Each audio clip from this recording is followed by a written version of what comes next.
Ulivyowasikia hao ni maafisa wa mashirika mbalimbali pamoja na wale ambao wanawakilisha sekta ya elimu hapo, wakiwasihi wananchi kuendelea tu kudumisha amani kufuatia hali ilivyo kwa sasa. Trevor, nadhani katika hizi picha mbili ama hizi video mbili ambazo tumeziona hivi sasa, tunaona watu wanasisitiza umuhimu wa amani na kuweza kufanya mambo kwa utaratibu unaofaa ili kuhakikisha kwamba baada ya kura maisha yanaendelea kawaida. Kuna kitu ambacho ningependa kujua pengine kutoka kwa wageni wetu. Kwa hivi sasa taifa liko hivi.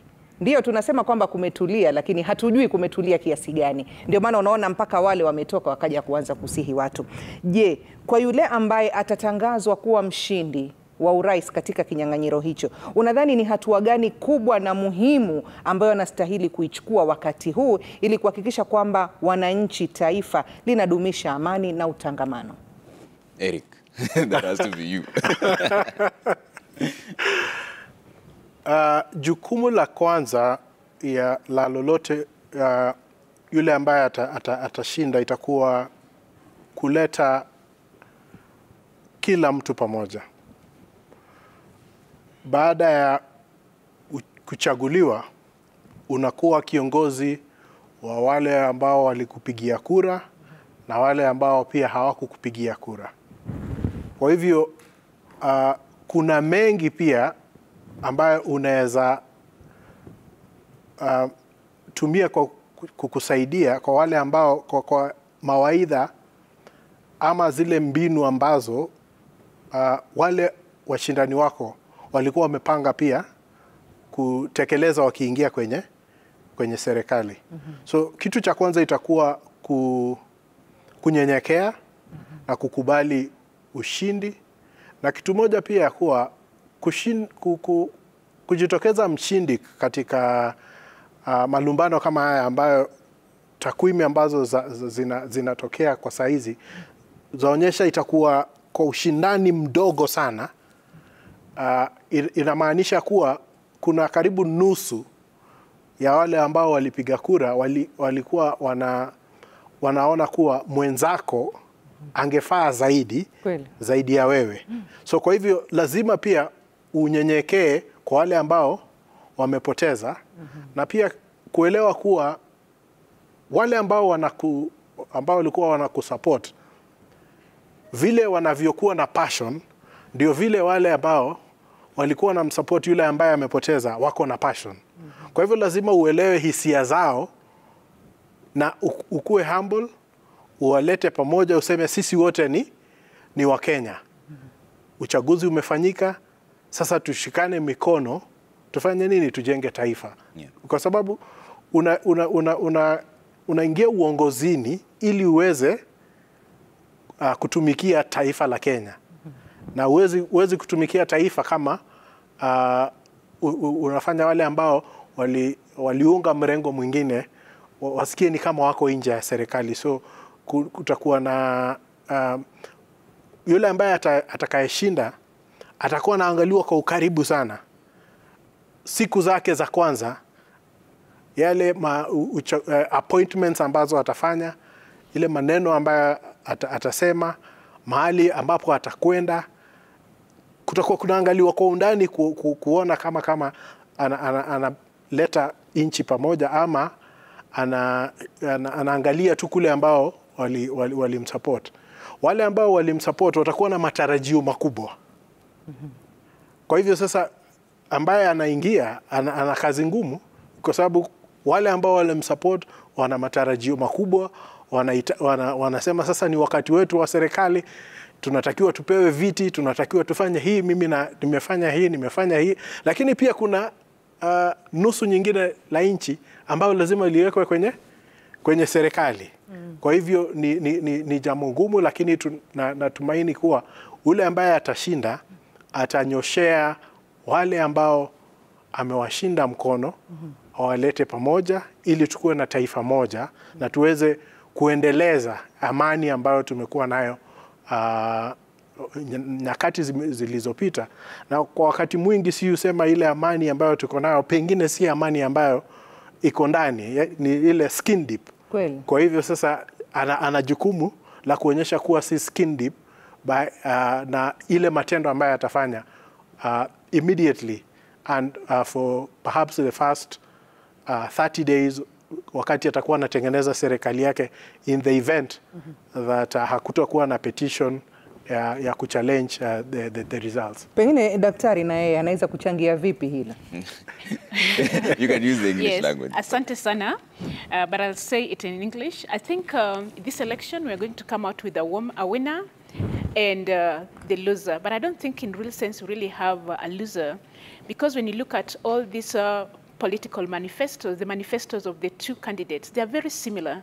They're all looking at how can we look at our agricultural productivity, how can we deal with the youth unemployment, how do we deal with corruption, or how do we provide social welfare? Both of them talk about how providing the social welfare, how do we overhaul our health system? The only difference is that do we have the trust for either of the candidates to implement what they've said? So I think the country should be prepared. First of all, our leaders, when we have a loser, a winner and the loser, I think we should concede defeat. And by doing so, we also need to manage the expectations of the voters, because you have two sides whereby one has declared, oh, we've won this election. The other ones are also saying we've lost this election. Some are saying we'll be on the street till the day the results are announced. So really, the person who's going to win this election has a very huge responsibility on how do you start reconciling, how do you start preaching peace, because the election has been a long process. We've insulted each other, and what the Kenyans want is like they want a peaceful country, they want to put food on the table, they want their children and the youth to get employment. So if we really get into this message, then I think our message is peace, and how do we move ahead? Yeah, and I'll say there, mwana swali muhimu hilo ulilouliza na ndasalia hapo. Swali si mbaya sana, najaribu kidogo. Eric, the issue here is when you talk about the appointments, what are we going to base those appointments on? Should there be some ethnodynamism that goes into it, or should it be based on merit? Because it's true what you've mentioned earlier on, that anybody who is elected, all eyes will be on that person. How do you bridge the divide, the people who did not vote for you? And how do you appoint the people who are somehow deemed to be your appointment or your cabinet? You know, if you look at the previous administration or the outgoing administration, their appointments in terms of getting the face of Kenya, they performed dismally. Dismally. Yes, it was a poor performance, because it is actually a constitutional edit that public appointments must reflect not just the gender question, but the face of Kenya. And so therefore, we will be extremely keen in the next series of appointments to ensure that the constitutional requirements do not just remain paper requirements, but they are actually brought into life in the appointments that are going to be made, and that we'll be looking at the regional representation, the gender representation, and also noting that we have an extremely well-qualified and diverse youthful population, that will be reflected, that the persons who are enabled differently will also be represented in government, so that we have a government that, one, of course, looks at merit, but also beyond the question of merit, also looks at giving us an appointment or public appointments that largely reflect and resonate with the face of Kenya. Yeah, but Dr. Molo, how do you balance that? Because there are those who say that the political foot soldiers, the ones who probably lost in the elections on whichever side, are the ones who are then given priority in terms of appointment. Should that be the case? I don't think that should be the case, but that's what really has been happening.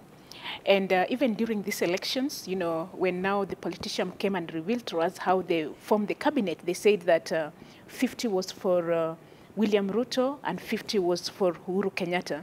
So I don't think we should have something kind of like that. And what about those people, the representation of these people coming onto the cabinet? Can they be vetted within the parliament? But some of the problems we've had is that even the parliament can be compromised. So even if we're going to have the new cabinet, if we do not change the process of electing these people, and sometimes when you elect people, we just say it's regional just because it's the name, you know. But really, we need a diverse leadership. We need to have the senior citizens. We need to have women. We need to have the youth. We need to have people with disability. We also have to look at the other vulnerable community, the marginalized community, and ensure that we have inclusivity. So it's a very strong message to Kenyans will be sending to this new leadership, that we cannot continue to do things the way we've done it in the past. So this new government has to do things differently, and not in terms of appointment. We are coming to a point whereby the debt burden is so high. We're just coming from the COVID, whereby a lot of people have lost their jobs and the businesses are not doing well. And the Ukraine and Russia issue have not done so well for the economy. So it's about the appointment, and even how do we raise funds to actually do some of the activities that they promise to Kenyans. So it called for a new way of doing things and breaking away from the past. Yeah, and that breaking away from the past, then, how does it end up uniting the country? Because that is the main concern right now, what Mwana was asking earlier on. What should the person coming in do to bridge this divide? If it's not on the appointments, then what else? The appointments should be inclusive, because I think one of the reasons why even our politics is so polarized is the issue of inclusivity. And even the issue of inclusivity, that's where you see that people wanted devolved governance. We want power to be much closer to us. So the issue of inclusivity is at the center of this politics, and we cannot pretend that we've solved this issue. This is an issue which is underlying there. No one wants to talk about it. No one really wants to solve it. But for the new leader coming in here, one of the legacy, if they have the 5 years coming, is how are you going to sort the issue of inclusivity? And this must be reflected in the appointment in the cabinet, in the ambassador, and at different levels, even in the corporate. Sometimes you see election losers are being appointed to manage the corporates, and you ask, why are the corporates really not delivering? Because it's the way you actually appoint the leaders of these corporates. So inclusivity is going to be at the center of these elections. Yeah, Eric, because the issue here is how then do you reward your political supporters and still capture the face of Kenya, like what you're saying? Because we've seen all public appointments tend to be the people who lost in the elections, but were considered foot soldiers to the person who's won. It's a delicate balancing act, but the luxury we have is that it is not us who are supposed to balance that, that we are actually watching the person who has been given the responsibility. And for me, I hope that the president-elect will be able to appreciate the weight of the responsibility that he has been given. That it is not about repayment of political loyalty. It is actually about the country. The problem we've had is that we have over-politicized our politics to the extent that even resource allocation is politicized. So I'm hoping that the president-elect would take a break from the past and look at it and say, my first consideration would be merit, because you are a Kenyan. And you know, some of us did not choose where we were born. Yeah? And remember that the question of inclusion starts from the point of perception. That we expect that when you appoint a certain tribe that did not support you, then in the public eye, they feel that they are included in your government. That you may actually take resources to that region or take development to that region, but until they perceive that they have been included in your government from the appointments that you make, you would not have achieved inclusivity. So it's largely a game of perception then also? It is also, yes, it first starts as a perception, because we also have significant challenges in this country. We all know where our economy is. We all know that we are not generating sufficient jobs in the economy to meet the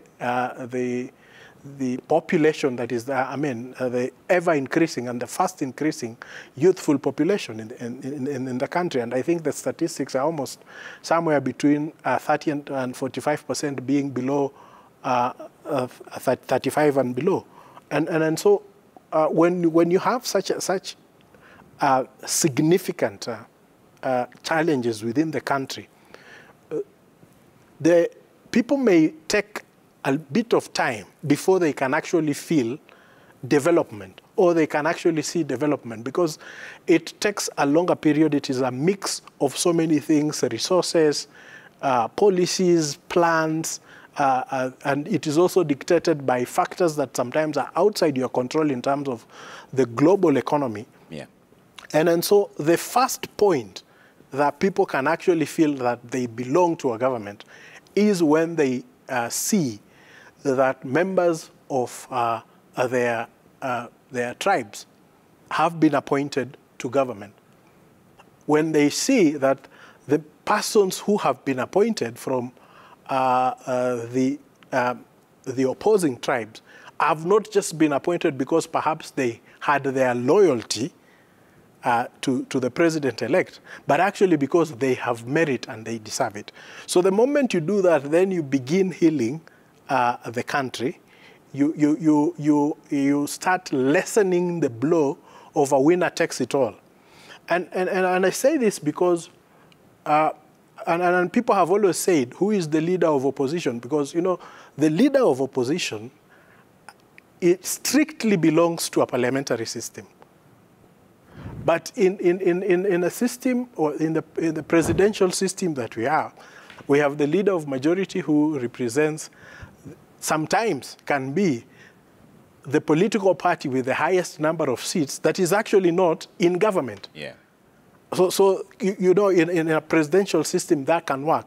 So that you find the leader of minority cannot be actually called the leader of opposition, because the leader of minority can actually come from the ruling party. Yeah. So once we understand that, then you know that the leader of opposition as we know it sometimes would be actually outside parliament, because the leaders of our parties as we know them are often our tribal leaders. And once we get that distinction, then we begin to understand why it is extremely important that the leaders of the political parties who are representative of the tribal leadership, who essentially, because if they don't win government, will be outside government completely, because they will not even be sitting in parliament.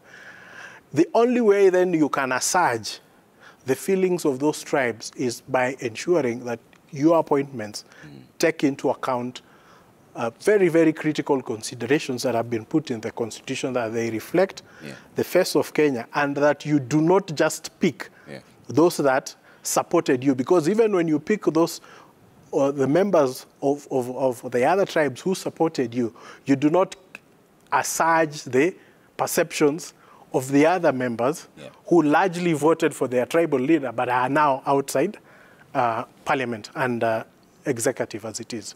Yeah, you want to jump in before you take I just like the fact that inclusivity sometimes is a perception. You know, you can elect all these ministers and they're really not serving their communities. They're involved in corrupt practices. But when the time comes, maybe like, you know, they're told you step aside or something, then they go back to their community and they say, oh, our communities is under attack and all that. So it's also going to call for the people of Kenya to look that, you know, whether you come from Rift Valley, you come from Central, you're in Nyanza, what you want for agricultural sector. You want the prices of fertilizers to come down.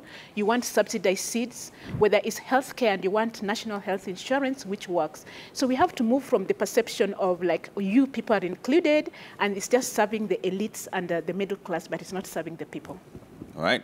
Those are live pictures from the Bomas of Kenya, I believe. Yeah, live pictures. There seems to be a heavy contingent of police officers there will cross over to Francis Gachuri and find out what's going on. We're being informed that some of the politicians want to make their way into the tallying center, but earlier on there was an announcement by the chairperson that they will not be allowed there. Only those with accreditation will be allowed: observers, returning officers, deputy returning officers, and presidential agents. But you can also see some of their supporters trying to make their way into the Bomas of Kenya. And this is relating to an earlier tweet that I saw, and maybe we should talk about this before we even take that break, from Mutahi Ngunyi, saying that there was not a single incident of violence before the election and after. First time in our history as Kenyans, they've been peaceful. Why are our leaders doing violence at the Bomas after we maintained peace?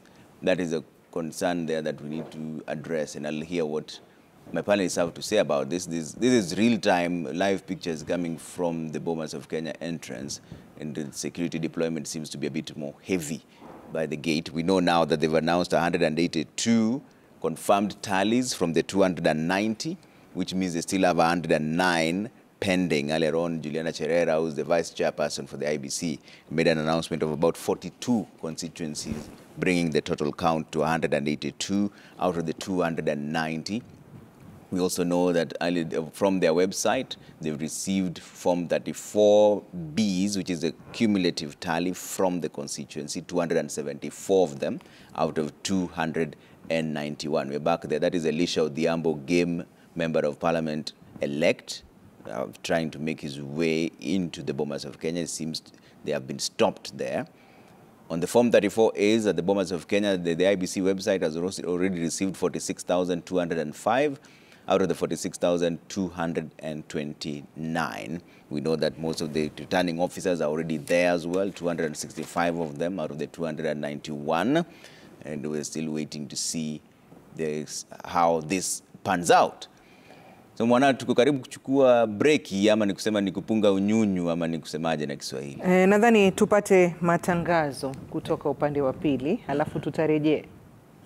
Manake kuna watu ambao pia wamelipia hapa na wanataka kuona faida ya pesa zao. Those are live pictures from the Bomas of Kenya. You can see Siaya Governor-elect James Orengo there. You can see Kisumu Governor-elect and also the incumbent Anyang' Nyong'o. And earlier on we could see Sospita Ojaamong also is there. We can also see a Game Member of Parliament Elisha Odhiambo. Derito Mureithi is also there. They have somehow been locked out of access to Bomas.